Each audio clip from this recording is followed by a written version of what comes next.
أعوذ بالله السميع العليم من الشيطان الرجيم بسم الله الرحمن الرحيم الحمد لله رب العالمين وبه نستعين وصلى الله على سيدنا محمد وعلى الطاهرين وعلى الله أعدائهم أجمعين.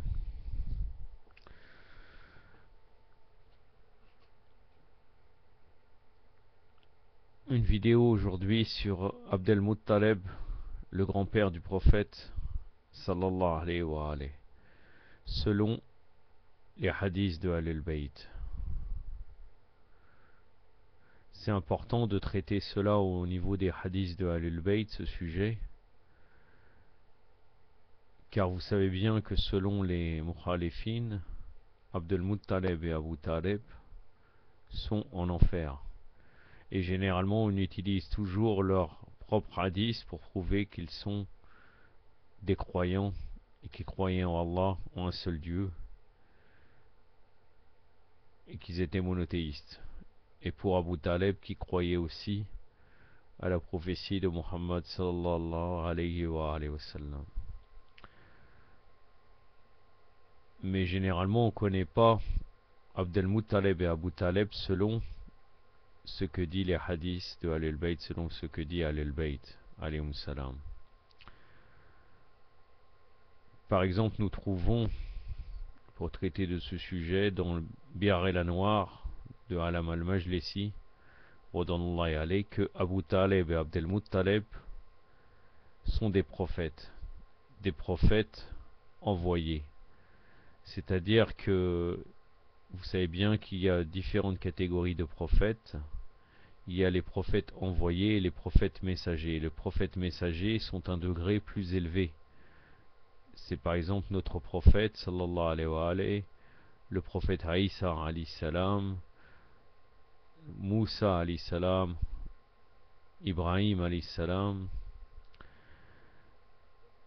et quelques autres prophètes qui ont ramené un message. C'est-à-dire que bien sûr, tous les prophètes ont ramené le message de l'islam, mais après l'islam s'est parachevé, les lois islamiques, le charia, pas dans la croyance, puisque toujours c'était la croyance à la ilaha illallah, Muhammad Rasulullah, Ali Waliullah. Ça veut dire que même les prophètes précédents avant le prophète croyaient que Ali était le Waliullah, alayhi salam. Mais ce qui changeait, c'était la loi. Quelquefois, il y avait des améliorations de loi jusqu'à le parachèvement de la charia qui a été parachevé à travers notre prophète.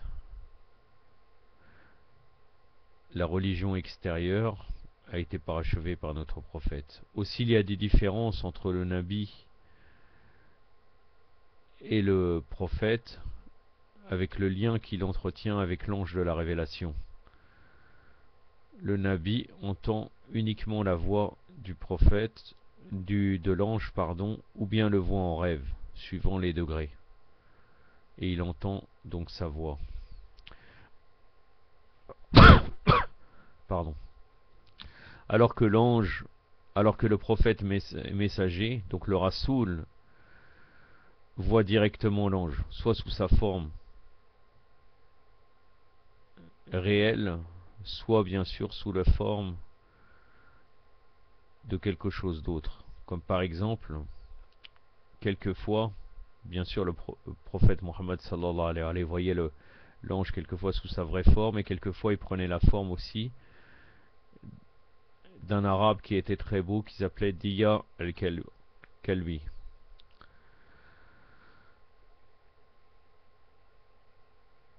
Donc il y a des hadiths qui nous indiquent donc que le Abdel Muttalib était un nabi qui rappelait, il annonçait la venue du prophète Mohammed sallallahu alayhi wa alayhi, et il suivait la charia qui avait été ordonnée par le prophète Isa alayhi wa afdallah salat ala Muhammadin wa ali Muhammad. Donc je vais vous citer maintenant concernant le sujet d'Abdel Muttalib quelques hadiths d'Al-Kafi, le volume 3 d'Al-Kafi. Je vous le montre C'est toujours la version en langue française qui est parue il n'y a pas très longtemps. Toujours dans le Kitab al-Hujja, donc le livre de la preuve, c'est-à-dire qui concerne la prophétie et l'imama dans un seul sujet. Donc là, nous sommes au chapitre de la naissance du prophète Mohammed sallallahu alayhi wa alayhi, mais de la naissance du vénérable prophète sallallahu alayhi wa alayhi, c'est ce qui est indiqué, et de son décès. Le chapitre commence à la page 141. À chaque fois dans le Kafi, on nous parle de la naissance, mais on parle de sujets aussi qui concernent directement le prophète ou les imams, qui ne traitent pas forcément ni de sa naissance ni de son décès. C'est pour cela qu'il y a quelques hadiths qui concernent Abdul Muttalib et Abu Talib. Vous allez voir qu'il est confirmé même dans le Kafi, d'une manière indirecte à travers les hadiths, que effectivement Abdul Muttalib alayhi salam était bien un prophète. Le premier hadith que je vais vous citer indique cela. Le hadith numéro 22 à la page 156 nous dit: Muhammad ibn Yahya a rapporté cet hadith d'Ahmed ibn Muhammad ibn Isa, et lui d'Ibn Abi Umayr, et lui de Jamil ibn Daraj, et lui de Zohar ibn Uyun, qui avait dit: Abi Abdullah, c'est-à-dire l'imam Sadiq alayhi salam, avait déclaré: le jour de la résurrection, Abdul Muttalib sera ressuscité comme une communauté à part, Ummah, et il y aura le visage des prophètes et la dignité impressionnante des rois. Vous avez vu, il a indiqué, l'imam Sadiq alayhi salam, qu'il aura le visage des prophètes. Un autre hadith: Ali ibn Ibrahim a rapporté cet hadith de son père, et lui d'Abdullah ibn Abdurrahman el-Assam, et lui d'Al-Issam ibn al-Waqid, et lui de Mungarim, qui dit: Abba Abdullah, l'imam Sadiq alayhi salam, avait déclaré: Abdul Muttalib était la première personne de la lignée d'Ismaël et des Quraysh après islamique à croire au Bada. Et le jour de la résurrection, il sera ressuscité comme une communauté à part, tandis qu'il sera orné dans la splendeur, dans la majesté des rois et du visage des prophètes. Oui, il croyait au Bada, donc je vais expliquer brièvement ce que veut dire le terme Bada. Le Bada, c'est le changement. Allah subhanahu wa ta'ala peut changer des fois certaines lois qu'il avait indiquées pour le bien-être des êtres humains. Bien sûr, il connaît la finalité, sinon ça serait touché à la magnificence d'Allah Azzawajal. Là, en ce qui concerne Abdul Muttalib, il concernait le Bada en ce qui concerne le changement de, par exemple, si on fait certaines actions. Si on est par exemple la nuit du destin, on récite tel ou tel doua. Si on ne le récitait pas, on aurait eu telle chose qui aurait pu nous arriver, ou bien telle chose qui nous était destinée. Mais à travers ce doua, on a éloigné, on a eu un autre destin. Puisque les Arabes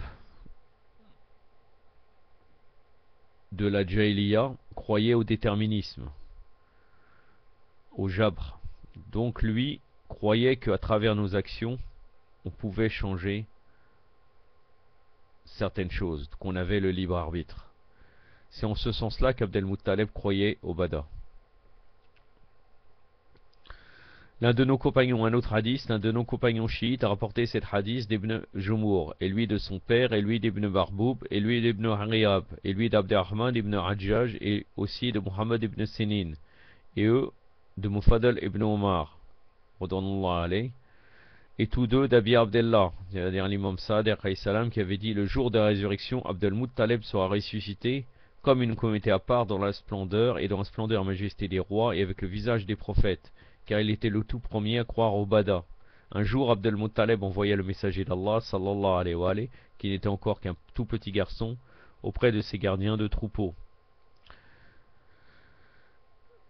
de chameaux. À cause de certains chameaux qui s'étaient enfuis du troupeau, le noble prophète sallallahu alayhi wa alayhi les rassembla, mais tarda à rentrer chez lui. Abdul Muttalib se précipita alors auprès de la Kaaba, et en agrippant l'anneau de la porte de la Kaaba, répéta plusieurs fois: ô mon Seigneur, voudrais-tu faire périr ta maisonnée, car si tu agis ainsi, ce sera selon ta volonté.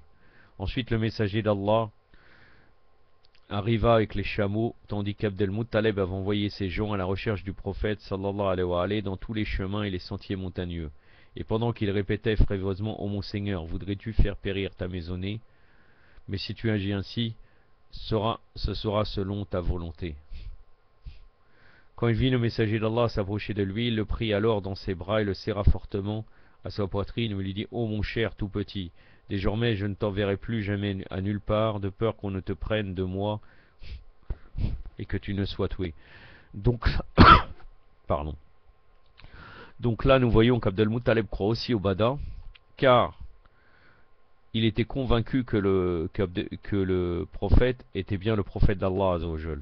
Et il s'est inquiété qu'il lui arrive quelque chose. Il s'est dit peut-être qu'Allah Azzawajal a changé les choses. On peut donner un autre exemple du Bada qui est très éloquent. C'est concernant les signes de la venue de l'imam al-Mahdi. Comme vous savez, il y a 5 signes principaux, dont entre autres la venue de l'Yéméni, la sortie de l'Yéméni, le meurtre de Nafs Zaki et quelques autres qui ne concernent pas notre sujet. Nafs Zaki, par exemple, nous avons 3 versions. On dit qu'il est tué à la Mecque, à Médine ou bien à Koufa. Généralement, on parle de celui qui est tué à Médine. On a posé la question à l'imam Sa'd alayhi salam. Quelqu'un a posé la question: est-ce que les 5 signes, ça fait partie des choses cachetées, les choses qui ne bougent pas? Il a dit oui. Mais on lui a posé: est-ce qu'il y aura le Bada? Il a dit oui, il peut avoir le Bada, le changement. Donc il lui a dit: qu'est-ce qui ne change pas? Le compagnon lui a dit, c'est-à-dire il a répondu: la venue de l'imam. Donc c'est la même chose. Là c'était déterminé que le prophète soit le prophète d'Allah Azzawajal. Mais Abd al-Muttalib connaît le Bada, que toutes certaines circonstances peuvent changer les choses. Donc c'est pour cela qu'il est venu devant la Kaaba et a invoqué Allah comme il l'a fait, tout en étant soumis. Il a dit: ce sera ta volonté. Le hadith numéro 25. Un groupe de nos compagnons chiites ont rapporté cet hadith d'Ahmed ibn Muhammad ibn Isa, et lui d'Ibn Abi Umer, et lui de Muhammad ibn Umran, et lui d'Aban ibn Thalib, qui avait dit: Abi Abdullah alayhi salam avait déclaré, lorsque le souverain de l'Abyssinie envoyait ses cavaliers qui étaient accompagnés d'un éléphant vers la maison d'Allah pour la raser et la détruire, ils passèrent près de quelques chameaux appartenant à Abd al-Muttalib. Ils les prirent par force et les emmenèrent avec eux. Là nous voyons le récit très connu qui existe même chez les Mukhalifines d'Abd al-Muttalib avec ses chameaux. Que va-t-il faire? Et aussi quand Abraha va attaquer la Kaaba, Abraha l'Abyssin, l'Éthiopien. Donc ils prirent ses chameaux et les emmenèrent de force avec eux. La nouvelle de cet événement parvint à Abd al-Muttalib alayhi salam, et sous peu il se rendit auprès du roi abyssinien. Le portier entra chez le roi et annonça: Abd al-Muttalib ibn Hachem est ici. Le roi demanda: et que veut-il donc? L'interprète, c'est-à-dire le portier, répondit: il est venu au sujet de ses chameaux, lesquels ont été amenés ici par notre armée. Il exige la restitution de ses chameaux. Le roi abyssinien déclara à ses compagnons: c'est en effet le chef et le dirigeant de ces gens, dont la maison de culte est celle que je suis venu détruire, la Kaaba. Or il est venu jusqu'ici pour me demander la restitution de ses chameaux. Eh bien, s'il m'avait demandé de ne pas raser leur maison de culte, je me serais tenu de faire cela. Retournez-lui donc ses chameaux. Abd al-Muttalib déclara à l'interprète du roi: qu'a dit le roi? Il informa de la réponse du roi, et Abd al-Muttalib répondit alors: moi je suis le maître de ces chameaux, et cette maison, c'est-à-dire la Kaaba, a son propre seigneur et maître qui la protégera. Ainsi donc les chameaux lui furent retournés, et Abd al-Muttalib se mit en marche pour rentrer chez lui. En chemin il passa près de l'éléphant et lui dit: ô Mahmoud. Et l'éléphant bougea sa tête. Il demanda alors: sais-tu pour quelle raison ils t'ont amené ici? Et l'éléphant répondit avec la tête: non. Abd al-Muttalib lui dit: ils t'ont amené ici pour que tu rases la maison de ton seigneur, la Kaaba. Ferais-tu une chose pareille?